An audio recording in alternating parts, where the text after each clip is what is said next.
दोस्तों, आज हम जनकपुर आए हैं और अभी जानकी मंदिर के प्रांगण में हैं, जो कि नेपाल में पड़ता है। एंड आज हम एक इंटरेस्टिंग स्टोरी शेयर करने जा रहे हैं, तो प्लीज़ आप लोग वीडियो के अंत तक बने रहिएगा। दोस्तों, ये मंदिर का फ्रंट व्यू है, जो कि आप देख सकते हो।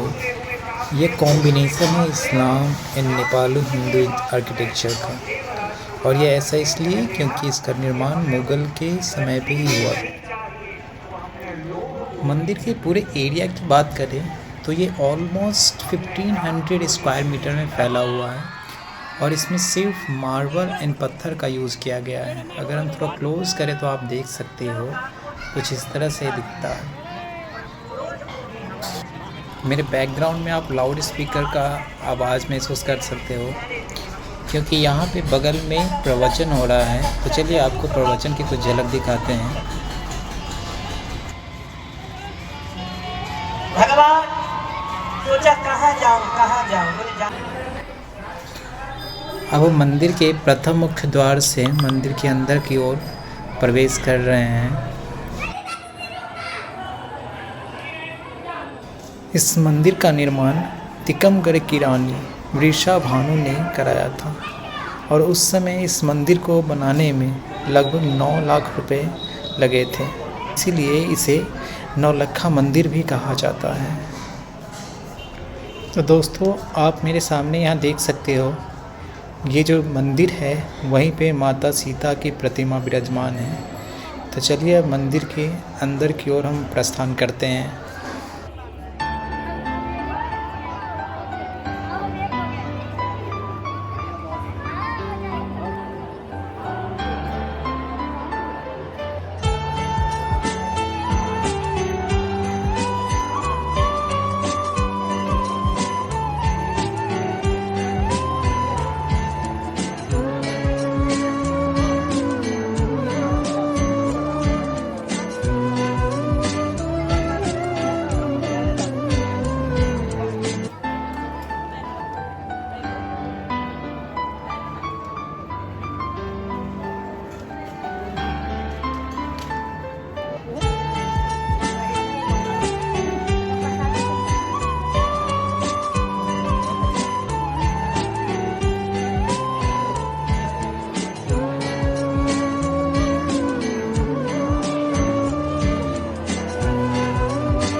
अब हम माता सीता के दर्शन कर चुके हैं, और अब हम इस द्वार से बाहर निकलते हैं इस मंदिर के प्रांगण की ओर।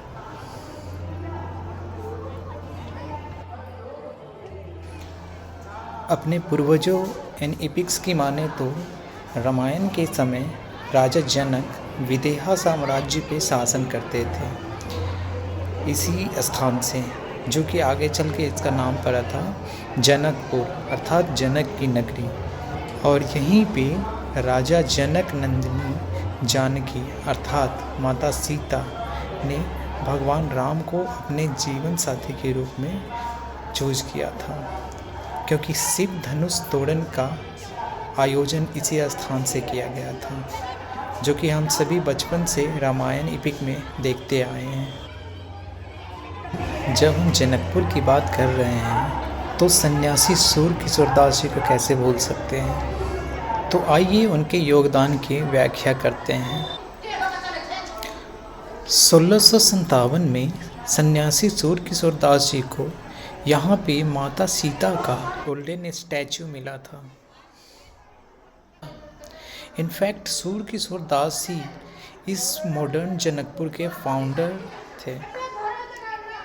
वो एक साधु और कवि भी थे, जिन्होंने सीता उपनिषद फिलॉसफी भी लिखा था।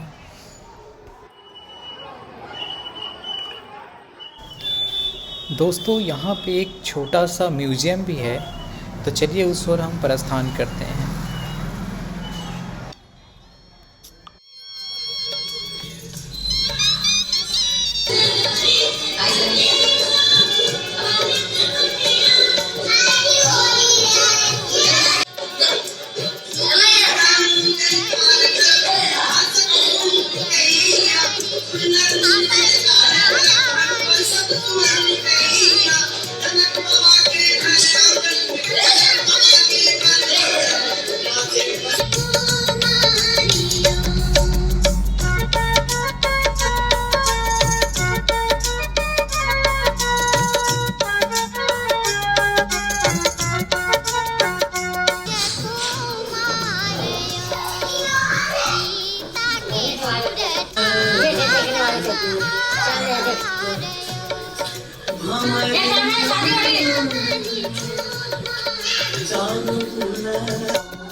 तो अब हम म्यूजियम से बाहर आ चुके हैं, फिर से मंदिर के प्रांगण में।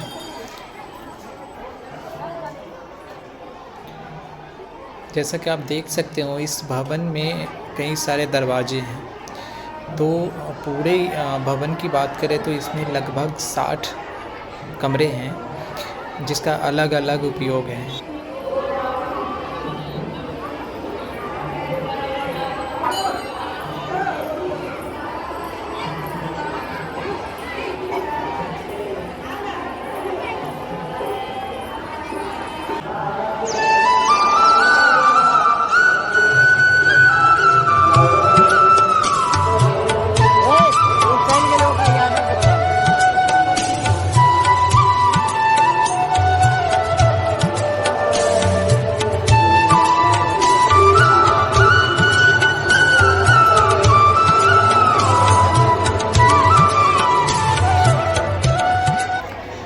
तो दोस्तों अब हम जानकी मंदिर के बाहर आ चुके हैं और अब हम विवाह मंडप की ओर प्रस्थान करते हैं। लेकिन हाँ, आपको विवाह मंडप में अंदर जाने के लिए पहले टिकट लेना होगा, तो वो मैंने ले लिया है। चलिए अब विवाह मंडप की ओर बढ़ते हैं।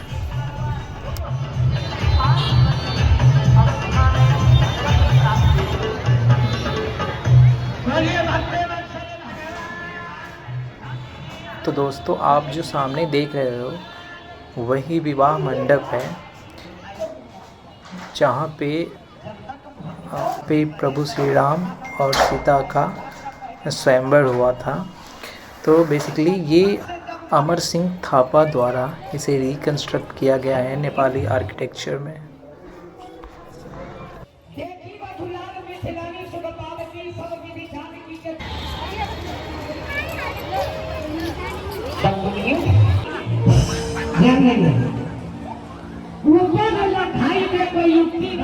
ये मंडप के अंदर का दृश्य है, जैसे कि आप देख सकते हो। इसी को हम मंडप बोलते, विवाह मंडप बोलते हैं, जो कि मिथिलांचल में इसे मरवा भी बोला जाता है।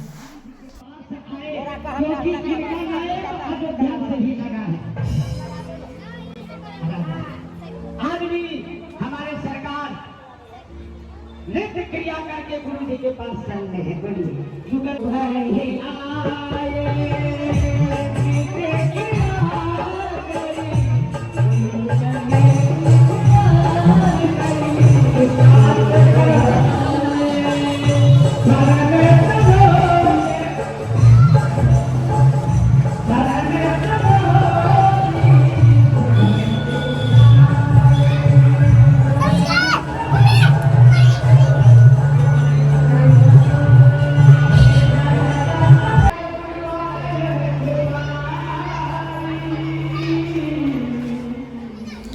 तो दोस्तों सामने आप जो देख रहे हो वो छोटा सा एक पार्क है।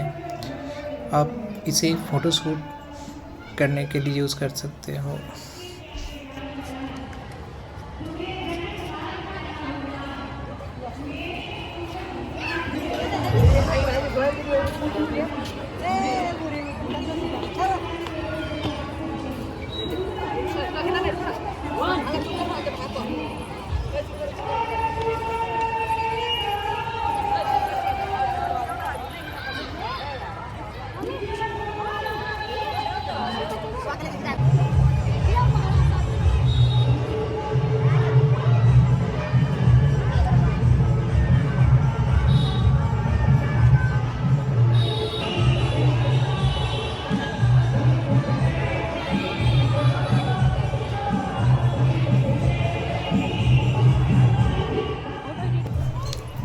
कहने और सुनने में थोड़ा अजीब लगता है, बट सत्य है कि आज हम प्रभु श्री राम के ससुराल में हैं। और एक और चीज़ है कि जहाँ सभी जगहों पे पूरी दुनिया में प्रभु श्री राम की पूजा होती है, वहीं यहाँ के लोगों को ये छूट मिला है कि ये प्रभु श्री राम को गाली दे सकते हैं। वेट मेरा मतलब है कि ससुराल वाला जो गाली होता है उनसे। यहाँ के कुछ पॉपुलर फेस्टिवल्स हैं, जैसे कि रामनवमी, दसई अर्थात दशहरा, दीपावली, छठ और विवाह पंचमी। तो इन सारे फेस्टिवल्स में मंदिर को स्पेशली डेकोरेट किया जाता है। बहुत ही आज हमारे लिए सौभाग्य की बात है कि आज हम विवाह पंचमी के दिन यहाँ पे उपस्थित हैं। तो चलिए देखते हैं, अब शाम का पहर होने को है और लगभग शाम हो चुका है।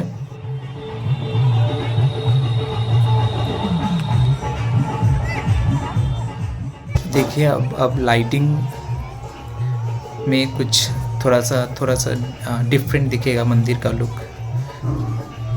तो चलिए अब आगे बढ़ते।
सीताराम सीताराम कहिए, जाहि विधि राखे राम ताहि विधि रहिए। सीताराम सीताराम सीताराम कहिए, जाहि विधि राखे राम ताहि विधि रहिए। सीताराम सीताराम।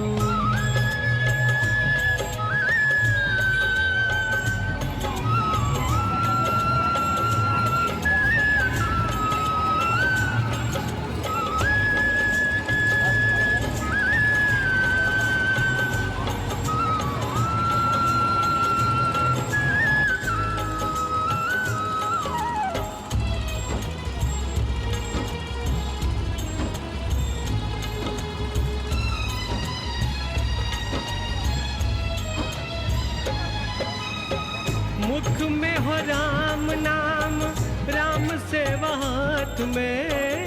मुख में हो राम नाम, राम सेवा हाथ में। तू अकेला नहीं प्यारे, राम तेरे साथ में।